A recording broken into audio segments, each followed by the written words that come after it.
taken all the pages out of my video manual and I have stuck them into two different binders, okay? One is the appendix and then one is the daily guides. So let me just show you real quick. So I literally kept the pages in order, okay? So starting from the beginning, it literally is in order, okay? So all of the contents and, you know, explaining how to do the abbreviations and stuff like that, how they do the abbreviations, the grading, everything is in order, like I've said. And then, so this is going to be the daily guides, okay? So this whole binder is filled with the daily guides, ending at 170, okay? And then what I did, because you're gonna need this, like I've told you a million times before, this is like seriously your best friend. And then this is gonna be the appendix. So it's gonna be the back portion of the book. So this would be the next page after the last daily guide. And then it's gonna start, this is talking to you about leading your children to Christ. And then this starts with Appendix A. And this is where you're going to find all your teacher keys. And so like your Bible teacher keys and passages. And then arithmetic, you're going to find some averaging guides. These are what was in the arithmetic cheat sheet binder.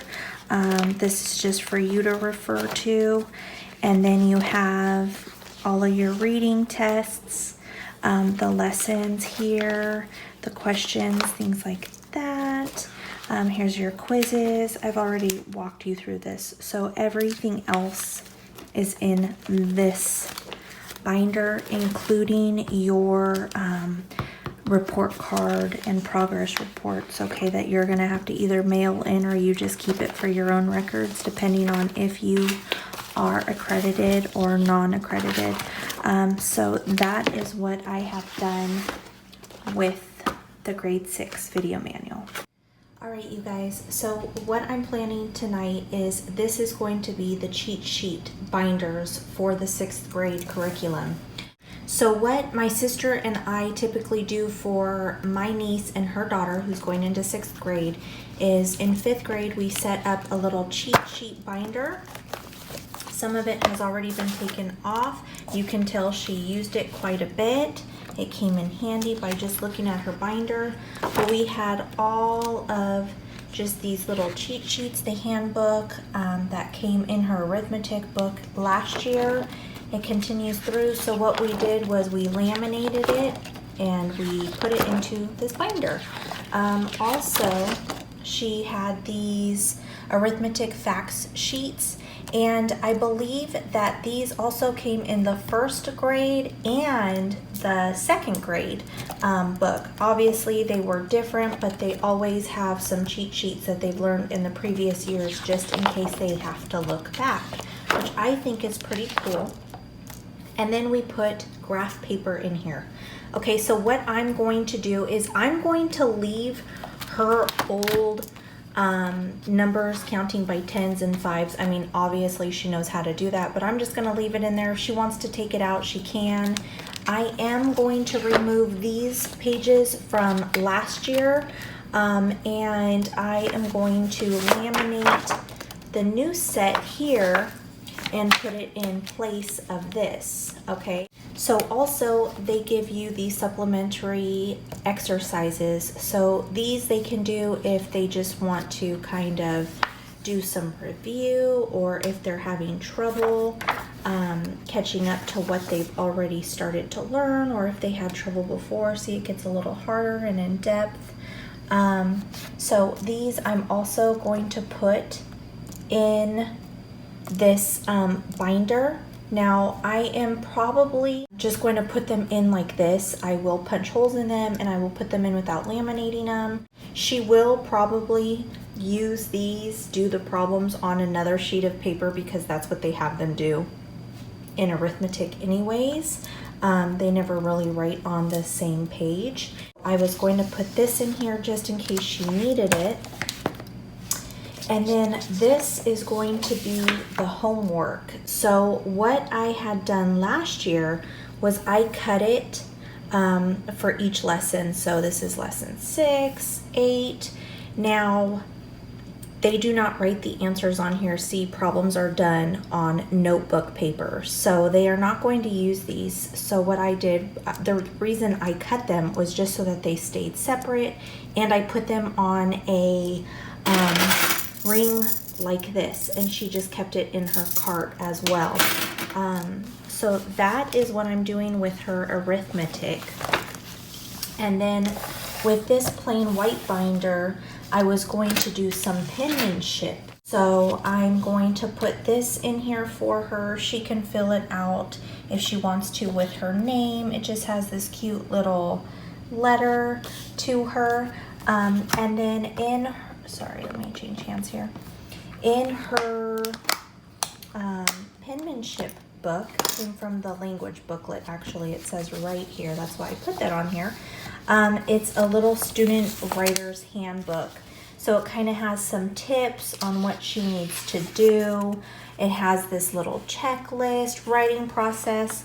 Now, if I remember correctly, yes, okay, so you see here at the bottom, it shows lesson numbers. So she will actually be using these with these lessons. So these I am going to laminate, because if she does need to put any checks on this, she can always write it on the laminating paper and erase it if she would like to. So I was going to laminate this whole little handbook for her, and then I'm going to put it in the binder as well. Also, they have this guide. Hold on, let me switch hands. I'm trying to do everything left-handed and I'm right-handed.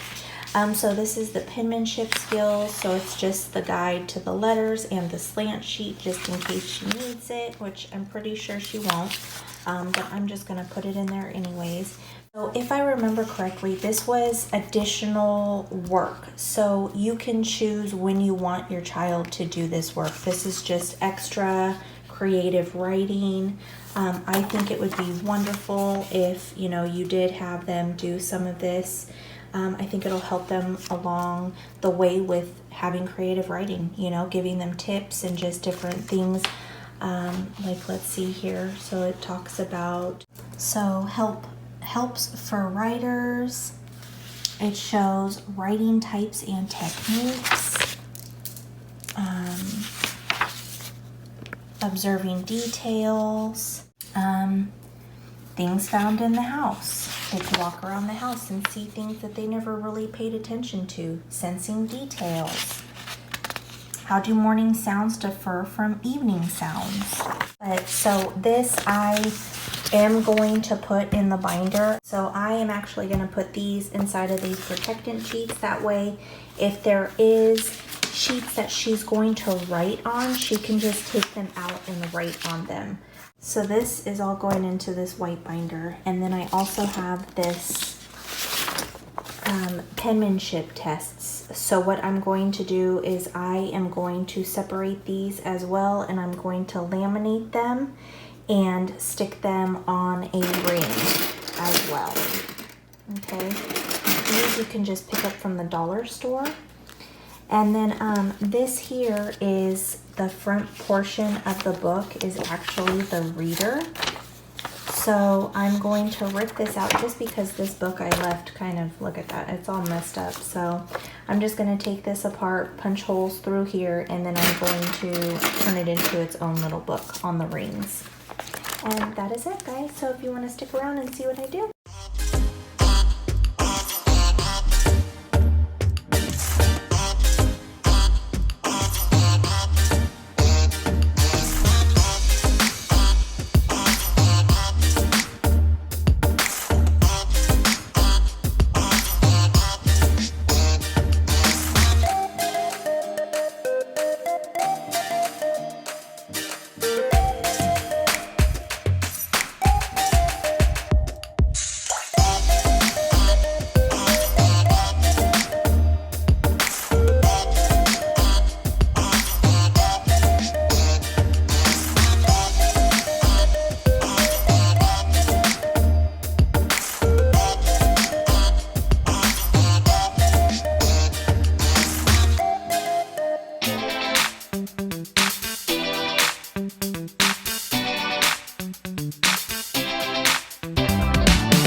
I did decide to take these out because honestly, she does not need these at all. So I'm going to actually put these aside so that we can save them for either my daughter when she gets into the 5th grade or my niece when she gets into the 5th grade, just because it'll save us on laminating papers and everything, or laminating sheets I should say. So I'm going to put these aside. Now we are going to get started on the writing, the penmanship. So I'm going to start putting these sheets inside of the laminating pockets as well as the penmanship test, and then I will be cutting these out.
Copy of this. Uh-oh, not to be reproduced. So what do they want us to do if the answers are here on the back?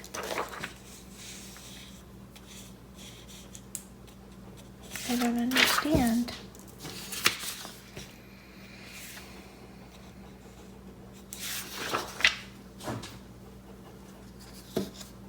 I don't know, because this will be in the appendix for us for the answers.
First off, I'm going to put the formation, the cursive formation guide, along with the slant that I laminated on the back. And then I'm going to put the penmanship tests first. What I was thinking is, originally I had thought that I laminated these and then cut them, but I did not because they don't match up on both sides. I didn't remember. So this year I was thinking we will laminate them, and then when she's done with test 1, she could put a sticker on top of it, or on top of it here, however she wants to do it, or a strip of washi tape or something, or an X or a cross, whatever she wants to do, but just to cover the test that she's finished. And then each time she finishes a test, that's what she could do, so she could remember what test she's done with and what the next test will be. Next, we're going to do the writer's handbook. So that is all of this. So I laminated all of these.